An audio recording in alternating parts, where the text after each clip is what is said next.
selamat datang di podcast kita pada hari ini. Nah, hari ini itu kita akan membahas suatu topik yang menarik juga relevan nih. Bagaimana dua figur publik seperti Kang Deddy Mulyadi juga Shelly Tejionanda menggunakan media sosial untuk membentuk kepemimpinan digital.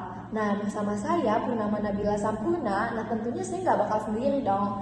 Nah, saya bersama dua rekan saya, yaitu saya Hanida, aku Anissa Ramadhani.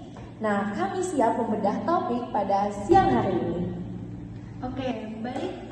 Aku akan mulai dari pembahasan yang pertama atau dari profil mereka dulu. Yang pertama itu Kang Deddy Mulyadi atau yang sering kita sebut sebagai KDM.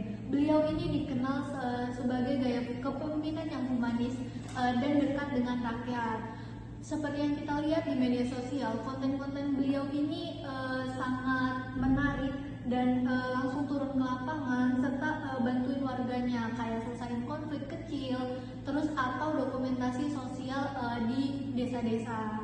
Terus yang menarik dari KDM itu sendiri itu ada di engagementnya yang tinggi banget.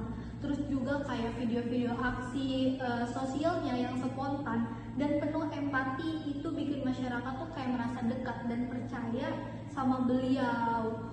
Terus yang kedua itu ada Shelly Tejionanda. Ibu Shelly ini punya pendekatan yang berbeda. Ia tampil tuh di media sosial tuh punya gayanya profesional dan edukatif, seperti kayak konten-kontennya itu tuh rapi, terstruktur dan inovatif. Cocok untuk orang-orang yang suka konten tenang tapi endang. Nah, terus kayak beliau juga di kontennya menjelaskan tentang kayak program, kebijakan publiknya dan edukasi yang disampaikannya tuh jelas, seakan-akan kita tuh nggak lagi nonton kuliah umum tapi versi nyamannya. Oke. Nah, kalau kita bedah nih tentang teori dari kepemimpinan mereka itu kalau kita ambil dari Kuhn Lewin yang gaya kepemimpinan ini terbagi menjadi beberapa tipe. Nah, salah satunya KDM ini lebih cocok ke democratic leadership karena melibatkan masyarakat secara langsung dan komunikatif, dan juga kalau Ibu Shelly ini itu lebih mengarah ke otoritatif atau profesional yang leadership yang memberikan arahan dan informasi edukatif dengan format yang lebih terstruktur.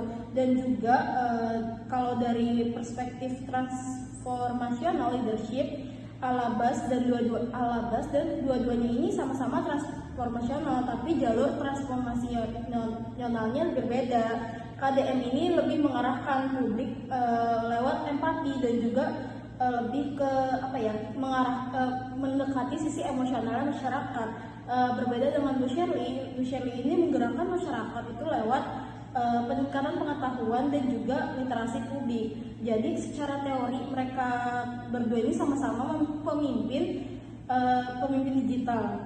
Tapi ibarat menu, KDM ini itu seperti yang pedas manis, jadi emosional tapi juga hangat. Sementara Bu Shelly ini itu lebih ke asin gurih, jadi rapi, informatif, jelas dan terstruktur dan bisa lebih mudah dipahami gitu. Wah, kalau dibandingkan nih, jelas banget ya dua gaya ini tuh mempunyai kekuatannya masing-masing gitu. Dimana KDM ini mempunyai kekuatan pendekatan yang emosional, sedangkan Bu Shelly ini lebih kepada pendekatan edukatif gitu. Oke, iya, dari videonya itu kayak sering banget bikin penonton tuh ngerasa kayak lagi ikut turun ke lapangan, kadang sampai pengen ikut bantu juga. Engagementnya ini tinggi karena memang relatable. Nah, sementara itu Bu Shelly ini lebih ke fokus pada bikin masyarakat ini ngerti, dan kontennya itu ibarat penjelasannya itu yang kita butuhkan. Jadi tapi jarang kita minta dan karena rapi orangnya ini, jadi lebih mudah memahami tentang kebijakan-kebijakan yang telah Bu Shelly buat seperti itu. Nah, jadi kalau ditanya nih ya, mana yang lebih baik ya? Kayak orang milih bakso atau soto. Jadi kayak sama-sama enak tapi beda kuah gitu. Oke, setuju. KDM itu unggul di edukasi, dan masyarakat itu kayak butuh keduanya. Nah, jadi pada kesimpulannya itu kepemimpinan digital itu bukan sekedar hadir di media sosial, tetapi bagaimana pesan yang dibawa bisa menggerakkan masyarakat. Nah, KDM ini memberikan teladan lewat aksi masyarakat yang humanis gitu. Sementara Shirley itu memperkuat literasi publik melalui edukasi. Nah, pemimpin ideal di era digital mungkin adalah yang mampu menggabungkan keduanya nih, seperti empati dan profesionalisme. Nah, terima kasih sudah mendengarkan podcast kami di hari ini. Semoga bermanfaat.